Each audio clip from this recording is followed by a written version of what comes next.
Bang menanggapi apa kemarin yang preskon dari Hotman Paris yang katanya sudah ada jalan apa ke arah perdamaian terhadap Desire dan Hotma Sitompul.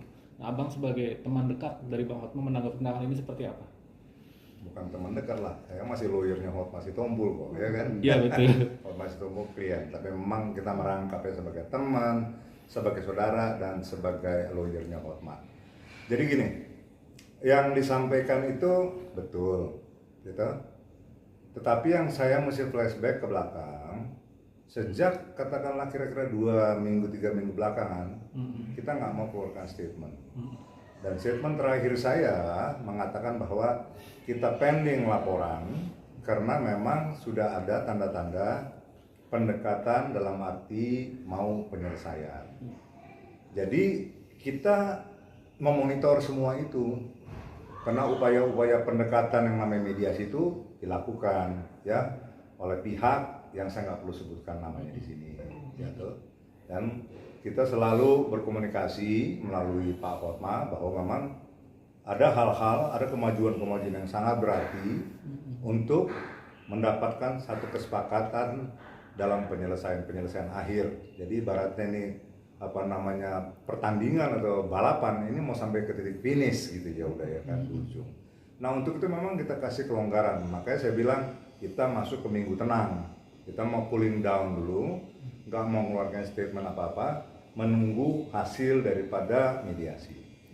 Nah jadi kalau sekarang digembar-gemborkan bahwa mediasi berjalan ke arah yang baik, saya membenarkan itu, ya kan? Kita tidak menyanggah itu, tetapi yang perlu saya garis bawahi adalah bahwa siapa sih yang melakukan mediasi?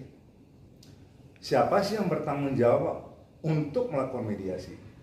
Saya mesti katakan secara normatif, penanggung jawab melakukan mediasi adalah ada di pihak kuasa hukum. Ya, sekarang saya mau katakan, apakah pihak-pihak yang merasa sebagai kuasa hukum, ya, yang merasa dirinya atau menyatakan dia kuasa hukum, pernah melakukan mediasi sesuai dengan semangat daripada undang-undang advokat itu sendiri, semangat daripada kode etik itu sendiri, karena salah satu perintahnya adalah kalau ada persoalan masalah supaya coba diselesaikan melalui perdamaian tadi. Ini yang selalu saya garis bawahi dari dulu. Perannya pihak sana itu apa dalam melakukan mediasi? Jadi saya katakan gini aja, kalau memang Anda nggak berperan melakukan mediasi, nggak usah terlalu banyak ceritalah. Saya juga bisa cerita bahwa mediasi sedang berlangsung, ya kan? Itu dilakukan oleh pihak ketiga yang bukan sama sekali bukan dari pihak kuasa hukum dari sana. Saya pikir itu mengenai mediasi. Nah, coba diputar rekamannya terakhir, saya masih lihat, ditanya bagaimana mediasi, dibilang itu bukan urusan saya. Ada kok itu di media. Betul. Itu bukan urusan saya. Urusan saya adalah mencari dolar. Urusan cari duit. Nggak nyambung nih pertanyaannya. Orang ditanya bagaimana mediasi perkembangannya, dibilang saya nggak ngurusin mediasi. Nah, dengan statement seperti itu, saya mau katakan bahwa dia sama sekali tidak bertanggung jawab terhadap profesi yang diembannya. Dalam kasus ini, ya in case gitu ya kan, dia tidak bertanggung jawab. Karena dia menyanggah bahwa dia punya kewenangan, dia punya kewajiban untuk melakukan mediasi. Bahkan dia buang badan, mediasi bukan merupakan tugasnya dia. Biarin aja tugasnya dia sana, biar aja itu tugasnya Oto Hasibuan. Saya nggak ngurusin gitu. Ini saya bilang ini apa namanya secara profesional bagaimana sih? Gitu. Katanya sebagai lawyer yang bertanggung jawab terhadap kepentingan kliennya. Sekarang kepentingan kliennya apa?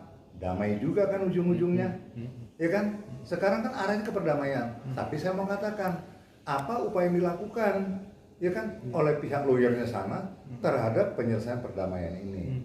Saya bilang nol besar. Betul. Tentunya kesepakatannya lagi dibikin, ya, draftnya lagi dibikin.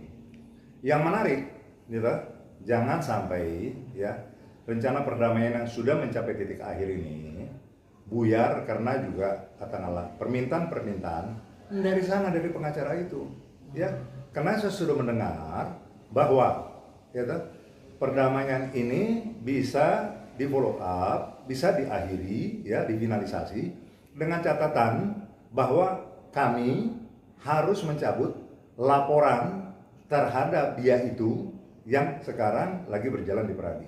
Ini nggak fair. Ya, masalah klien saya, Saudara Hotman, dengan istrinya, itu masalah tersendiri. Masalah pelanggaran kode etik, itu masalah sendiri. Jadi jangan dibikin persyaratan bahwa kalau mau selesai, termasuk, ya kan, ada poin atau klausul memasukkan bahwa kami harus mencabut. Ingat, kita tidak akan cabut sampai kapanpun laporan kita ke Pradi. Anda siap-siap menjalani peradilan yang kami sudah melakukan pengecekan bahwa mungkin dalam tempo dekat ini, mungkin mudah-mudahan dalam tempo 1-2 minggu ini, peradilan kode etik terhadap Anda sudah kami gelar. Siapkan aja ya argumentasi Anda untuk membela. Tapi saya yakin Anda nggak bakalan bisa lepas dari jeratan kode etik, karena pasal-pasal yang kami sebutkan, menurut kami, hemat kami, menurut dugaan kami, Anda sudah langgar semuanya. Saya pikir itu yang bisa saya kasih catatannya. Berarti pertarungan Mau bertarung secara opini, ya kan? 2 minggu ini saya menghilang, saya nggak mau berada opini, ya kan? Kita selalu progres, kita kejar mengenai masalah laporan kita kepada Pradi, ya toh, mengenai masalah pelanggaran kode etik. Itu jadi menjadi concern kita. Yang lain, saya bilang itu adalah hak daripada klien. Ya, klien mau damai, kita dukung. Selama ini saya nggak mendukung. Saya bilang sampai kepada klien saya ya, sama Pak Hotma.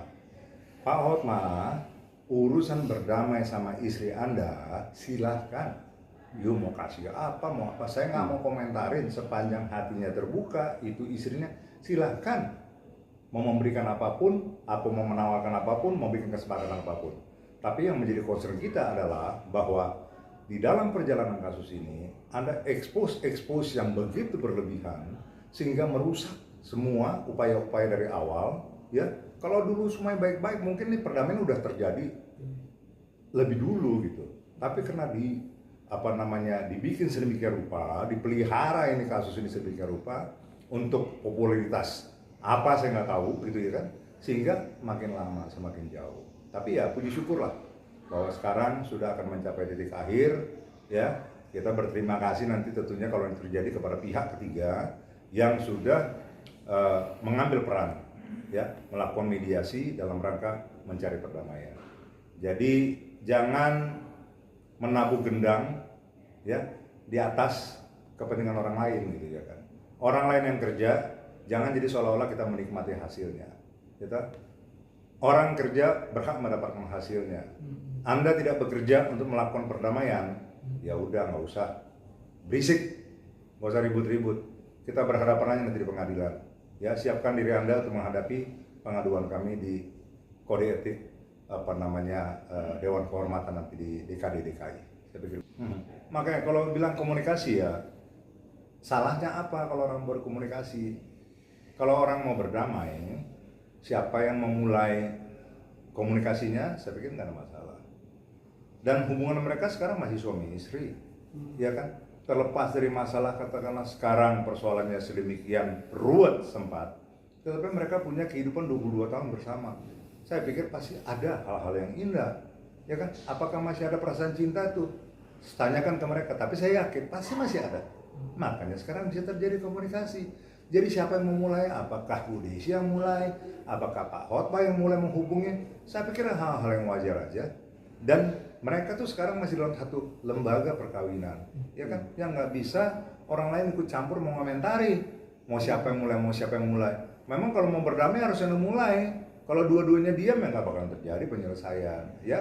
Jadi kalaupun Pak Hotma menghubungi duluan ya syukurlah, ya kan? Saya nggak mau membela kepentingan itu. Kalau mau Bu Desi yang duluan menghubungin, ya syukurlah. Memang mesti begitu kok, ya kan? Emang ini apa? Dendam yang mau dibawa sampai mati? Enggak kok. Persoalan pada saatnya muncul, pada saatnya harus selesai, harus padam. Ya, hidup ini berjalan ke depan. Apa yang terjadi di belakang kita nggak perlu mempermasalahkan. Hidup kita adalah hari ini dan hari yang akan datang. Saya pikir itu yang perlu disongsong, mengevaluasi diri dan jangan lagi berbuat kesalahan yang sama. Ini buat semua kasus, buat semua orang yang melakukan kesalahan. Kalau kita melakukan kesalahan, kita mesti katakan bahwa saya tahu saya salah dan saya akan coba progres diri saya ke depan, tidak akan melakukan kesalahan yang sama. Itu yang top. Percuma sekarang kita selalu mengatakan bahwa diri kita benar segala macam, tapi pada akhirnya yuk nggak sampai ke garis finish. Garis finish itu apa sih? you bisa pertahankan imanmu ya pada saat ajal menjemputmu. Ya toh, banyak orang yang oke, tiba-tiba udah ada di sana, udah ada di sini. Ada yang mati juga di hotel, ya. Ada istrinya ada 2-3 kali kawin enggak, tapi tiba-tiba mati di di panti pijat.